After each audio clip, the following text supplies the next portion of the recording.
영상을 처음 시청하셨거나 이제 최근에 보신 분들도 계시기 때문에 우리 채널에서 금융재테크에 접근하는 이 방식에 대해서 스피드하게 설명을 드리고 빠르게 설명드리고 넘어가면은 한마디로 경제 지표를 보고 실물 경제의 흐름을 우리가 먼저 파악한 다음에 주식 또는 채권의 매수 매도 타이밍을 잡는 아주 간단한 방법인데요. 이렇게 생각을 해보면 굉장히 쉽습니다. 우리나라 대부분의 대형마트라든가 아니면 중소형 슈퍼마켓 등에서 이렇게 개인들에게 물건을 판매하는 이런 업체들을 대상으로 매달 물건이 각각 세방별로 얼마나 팔렸는지 이런 것들을 공공기관에서 데이터를 딱 넘겨봤습니다. 그래서 조사 자료를 만들어서 발표를 해준다 하겠습니다. 그러면 우리는 이 자료만 딱 보고 우리 국민들의 소비가 어느 정도 늘고 줄었는지 가만히 앉아서 우리나라의 전체 소비 상황을 확인할 수 있는 거죠.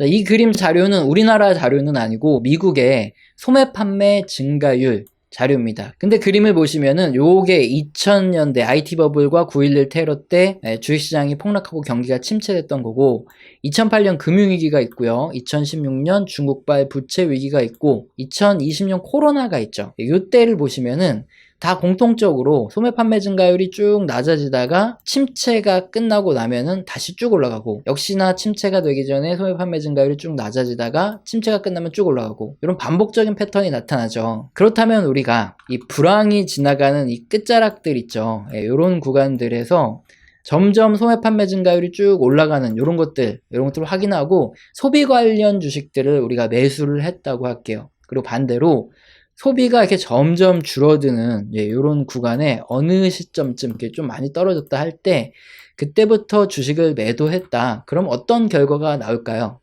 그림처럼 이런 결과가 나올 겁니다. 붉은색이 뭐냐면은 실물 경제예요. 실물 경제가 이렇게 흘러가는 거고 푸른색은 주식시장인데 실제 실물 경제가 불황을 지나서 서서히 이렇게 소비가 늘어나고 이게 서서히 움직이는 반면에 주식시장은 변화무쌍하죠. 경제가 좋아진다 그러면 확 튀어올랐다가 아직까지 그렇게 좋지 않은데 싶으면 떨어지고 또 잠깐 좋았다가 아닌데 싶으면 확 떨어지고 이런 것들을 반복하면서 변화무쌍하게 막 움직입니다. 그래서 그림처럼 소매 판매 증가율이 늘어나는 이런 구간에 주식을 우리가 확인하고 매수한다 그러면 정말 이 최저점에서는 잡을 수가 없습니다. 어느 정도 무릎 정도를 올라가는 시점쯤에 우리가 잡을 수 있다는 거고 그리고 반대로 주식시장에서 이제 소비가 이렇게 감소하는 이 어느 구간 바로 소비 감소한다고 파는 게 아니라 감소를 해서 어느 정도 뚝뚝 떨어져서 제로를 좀 수렴해 갈 때 좀 위험하다 싶을 때 매도를 하게 되면 어떻게 되냐 그럼 역시나 최고점에서는 주식을 매도하는 건 불가능하지만 이 정도 한 어깨 정도에서는 평단이 갖춰질 겁니다. 그래서 우리가 실제 수익은 이 구간 정도를 수익을 낼 수 있는 거죠. 일단 이 정도까지만 설명드리면 우리 채널에서 어떤 식으로 주식을 예측하고 투자에 접근하고 있는지 이해가 되셨을 텐데요. 그런데 이런 설명 드리고 나면은 꼭 이런 의문을 제기하시는 분들이 있죠. 주식시장이 이렇게 바닥에 이렇게 있을 때 매수하라고 알려주고 그 다음에 최고점에서 매도를 하라고 알려줘야지 이게 진정한 전문가고 그런 거 아니냐 이런 질문을 하시는 분이 있는데 그런 거는 상식적으로 봐도 당연히 불가능한 거죠. 그거는 워렌 버핏도 몰라요. 두 번째로 우리 채널에서는 이렇게 물고기를 잡는 방법에 대해서 이렇게 설명을 좀 드리죠. 어떤 것들을 보고 어떻게 하면은 확률이 높다 이런 얘기를 해드리는데 정말 언제 어느 시점에 어떤 종목을 매수하세요 언제 시점에 또 매도하세요 이런 거 딱 집어서 제가 설명을 드릴 수가 없죠 당연히. 근데 이 정도까지는 해드리고 있습니다. 이렇게 그림처럼 불황의 구간이 지나서 소비가 점점 늘어난다거나 이런 지표가 나올 때 또 다른 지표들과 함께 보면서 향후 소비 관련주들이 좋아질 가능성이 높겠죠 이렇게 얘기를 하고 넘어간다거나 아니면 이렇게 소비 판매 증가율이 이렇게 뚝 떨어져 가지고 제로에 가까워질 때쯤 되면은 이러면은 이제 소비주들이 굉장히 나빠질 수 있겠다. 그러니까 별로 안 좋아질 거다. 이 정도까지는 얘기를 해 드릴 수 있어요. 그럼 오늘도 신규로 발표된 아주 중요한 경제 지표를 함께 모니터링을 해 볼 거예요. 그러면서 경제 큰 흐름, 그러니까 우리가 생각하는 지금 큰 흐름상의 변화는 없는지 그리고 우리가 그동안 그려온 큰 흐름을 기반으로 한 투자 시나리오에 변화를 줘야 될 건 없는지 이런 것들을 알아보도록 하겠습니다. 일단 설명드리기 앞서서 그림 하나를 먼저 가죠. 요 푸른 선이 뭐냐면 미국의 수입 증가율이고 붉은 선 있죠. 방정맞게 움직이는 요게 코스피 증감률입니다. 이게 수십 년간 거의 유사한 흐름을 나타내는데 보면 특징이 있어요. 미국의 수입 증가가 이렇게 시작이 되면은 코스피가 진짜 미친 듯이 올라갑니다. 그리고 미국의 수입이 이렇게 감소하려고 하는 그 전에죠. 뭐 어쨌든 감소하려고 하면은 이게 거의 마이너스인데 여기가 제로라서 완전히 코스피가 폭락을 해요. 다시 미국의 수입이 올라가려고 그러면은 코스피가 폭등을 하고 미국의 수입이 떨어지려고 그러면 막 마이너스로 갔다가 이게 계속 반복되어 왔다 이겁니다. 미국의 경제가 좋아져서 미국의 수입이 늘어난다. 그러면 우리나라의 주시장도 따라서 오르고요. 더 빠르게 팍팍 튀어 오르는 거죠. 반대로 미국의 수입이 나빠지는, 그러니까 경제가 어려워지는 국면에서는 우리나라의 주시장은 더 먼저 폭락하고 이런 일이 수십 년간 반복되었다는 거죠. 그래서 미국의 실물 경제를 본다는 거는 미국의 주식시장도 당연히 실물 경제에 따라 움직이니까 미국의 주식시장도 보지만 우리나라의 주식시장도 어떻게 선행해서 볼 수 있다. 이걸 알 수 있으니까요. 왜 미국의 경제 지표만 가지고 보냐? 우리나라의 지표도 좀 봐달라. 이렇게 물어보실 필요 없이 미국의 지표를 보면 우리나라까지 다 볼 수 있다. 이거죠. 새롭게 발표된 지표를 모니터링 해보도록 하겠습니다. 지난 금요일 밤이죠. 미국 경제분석국이란 데서 미국의 실물 경기를 판단할 때 아주 중요한 개인 소비 지출 측정치, 영어로 PCE 지표를 발표를 했습니다. 소매 판매 같은 경우에 앞서서 잠깐 설명드렸죠. 예시로 제조업의 제품의 판매만 확인할 수 있어요. 하지만 개인 소비 지출 측정치라는 거는 교육이라든가 커뮤니티, 뭐 대면 서비스 등 실물 경제에선 이 서비스 부분도 아주 큰 역할을 하는데 이 부분까지 전부 다 소비를 측정해가지고 계산을 합니다. 그래서 실질적인 미국의 소비가 증가한다, 떨어진다를 알 수 있는 게 바로 이 PCE 개인 소비 지출 측정치라는 거예요. 자, 그렇다면 앞서서 소매 판매에 대해서 알아봤듯이 마찬가지로 PCE 지표도 같이 적용되는 지표입니다. 제가 화살표를 쳐놨는데 이렇게 PCE 지표가 증가율이죠. 이렇게 높아지는 구간에서는 주식시장이 굉장히 상승을 빠르게 하는 대세 상승장일 가능성이 큽니다. 그렇다 보니까 실질적으로 우리가 투자를 할 때는 이런 개인 소비 지출 측정치, 그리고 앞서서 설명드렸지만 소매 판매 지수가 올라가는 구간에 주로 투자를 하고 그 이외의 구간에선 좀 주의를 해야 된다. 이거는 제가 좀 반복적으로 설명을 드려가는 부분이고요. 자, 그렇다면 지금은 어떠냐? 요거는 1990년대부터 2019년까지고 2020년 초부터 지금 2022년 5월까지 미국 개인 소비 지출 측정치 여기 발표된 지표는 어떠냐, 요걸 확인해 보면은 지표에서 뭐라고 말을 해주고 있냐, 지난 2020년 4월부터 2021년 4월까지가 대세 상승장이었다 이렇게 얘기를 해주고 있고요. 그 다음 2021년 5월 이후부터는 좀 지지부진할 수 있는 그런 가능성이 높아지는 장이다 이렇게 딱 설명을 해주고 있죠. 역시 이 그림만 보고 나서 상당히 후회를 하시는 분도 계실 거예요. 아, 지표에서 말을 해주고 있었구나.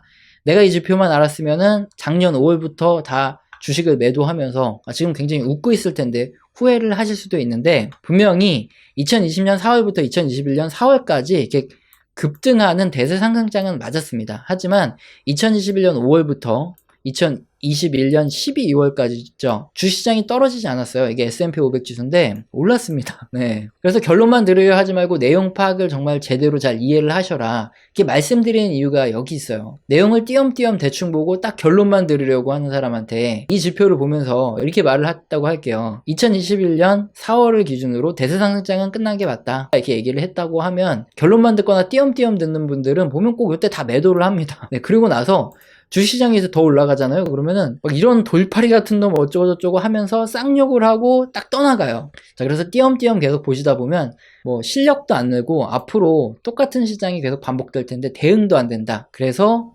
확실하게 이해를 하시고 넘어가셔야 된다. 이 말씀을 드리는데, 경제 지표를 보는 건 우리가 상식적인 확률을 보는 거죠. 이거는 2000년도부터 최근까지 이렇게 약 20년간의 개인 소비 지출 측정치를 놓고 봤을 때 어쨌든 지금 이게 이렇게 요 정도 수준이죠. 이렇게 뭐 제로에 좀 수렴해가는 요 정도 구간쯤은 와야 뭔가 조금 위험하다 말할 수 있는데, 지금은 아직까지는 아니에요. 뭐 한 1년, 2년 정도 조금 남아야 더 떨어지고 나면은 이게 폭락이 임박했습니다 이렇게 말씀드릴 수 있을 것 같은데, 아직까지 뭐 그 정도는 아니라는 거 요건 알 수 있죠. 그때까지는 주시장이 상승할 수 있겠다 이렇게 보는 게 계속 말씀드린 이유인데, 두 번째 지표를 보면은 주시장이 반등 가능하겠다 이 지표가 나와요. 이거는 이 PC 물가지수, 역시나 금요일날 발표된 지수 중에서 이 물가 부분 있죠. 가격 부분을 따진 부분입니다. 그래서 PC 물가지수라고 하는데 미연준에서도 이 지표를 가장 중요하게 봅니다. 왜냐하면 단순 소매 판매뿐만 아니라 여기에 서비스업까지 전부 다 합쳐진 게 PC 지수, 개인 소비 지출 측정치인데 거기에 가격을 가지고 증가율을 구하는 PC 물가지수거든요. 이 지표가 많이 올라가면 올라갈수록 미연준에서 좋지 않다 보고 금리를 인상을 빠르게 하겠지만 이 지표가 떨어져 내려가면 금리 인상 속도를 조절을 합니다. 근데 그림을 보시면 지난 금요일 어떻게 발표됐냐, PC 물가지수 자체도 고점 찍고 꺾여 내려갔어요. 그리고 이 PC 물가지수에는 변동성이 굉장히 큰 식품과 에너지가 있는데 그걸 빼면 실제적인 물가의 흐름을 알 수 있겠죠. 근데 이 지표는 연속적으로 완전히 고점 찍고 떨어지고 있다 하는 PC 핵심 물가지수 지표가 발표가 됐습니다. 신문도 마찬가지인데 인플레 정점 얘기가 딱 나오고 있죠. 사실 긴가민가 시장은 했었어요. 왜냐면 이게 다시 올라갈 수도 있고 이게 떨어지지 않을 수도 있다 이렇게 생각을 했기 때문에 시장 참여자들은 지표가 발표되길 기다리고 있었는데 금요일날 확실하게 이게 꺾여 내려가는, 즉 인플레이션이 피크를 쳤다는 지표가 제대로 나왔기 때문에 시장 참여자들도 인정을 한 거죠. 자, 그러면 향후 이 수치가 계속 천천히 떨어져 내릴 텐데, 그래서 하반기에 뭐 한 2% 선까지 떨어지고 예를 들어서 그렇게 된다 그러면은 어떻게 되겠습니까? 두 가지 악재가 해소되는데, 일단 이게 떨어진다는 것만 해도 그동안 주식시장을 계속 눌렸던 게 인플레이션 굉장히 심하다인데, PC 물가지수가 계속 떨어진다 이 말은 이렇게 인플레이션 압력이 점점 줄어든다, 증가율이 점점 낮아진다 이 소리이기 때문에 미연준에서 어떻게 하냐, 지금 기준금리 인상 속도를 조절을 할 수밖에 없는, 그러니까 인플레이션도 잦아들고 미연준의 기준금리 인상도 조금 둔화가 되는 그런 효과가 나니까 주식시장에 굉장히 호재로 작용을 하겠죠. 금융시장에서는 상반기에 빅스텝 한두 번 하고 하반기에 미연준이 기준금리를 올리지 않을 거다 이런 얘기도 있었는데 지금 이 지표가 발표되고 나서 그런 의견이 좀 더 강해지고 있어요. 그리고 뉴스 보시면 증권사들에서도 인플레이션에 적응하면은 증시가 오른다 이런 얘기를 하고 있어요. 시장의 분위기가 바뀌어서 그동안에 인플레이션이 오면은 뭐 주식시장이 폭락하고 어쩌고저쩌고 했는데 이제 인플레이션의 피크를 찍었으니까 여기 인플레이션이 아직은 높지만 이것도 기업들이 적응을 할 거다, 그러면 주식시장이 오를 거다 이건데, 이 근거를 좀 더 자세히 설명드리면 우리 채널에서는 그동안 뭐 몇 달 전부터 계속 말씀드렸던 내용이에요. 뭐냐면은 과거 1975년부터 해서 1981년까지 인플레이션이 굉장히 심해서 이 푸른색에 미연준 기준금리가 4%에서 20%까지 올랐죠. 그러는 동안에 주식시장도 같이 2배 이상 올랐어요. 이유는 미국 기업들이 당시에 인플레이션에 적응을 했기 때문이에요. 그래서 원재료 가격이 올라가면 그대로 판매 가격을 올려버렸습니다. 그랬더니 매출도 늘어나고 영업이익도 증가하면서 주식시장이 이렇게 2배로 올랐었는데, 이 얘기입니다. 어쨌든 미국 경제 전반의 소비를 알 수 있는 개인 소비 지출 측정치, 이 지표가 발표가 됐는데 그 중에서 지금 가장 중요한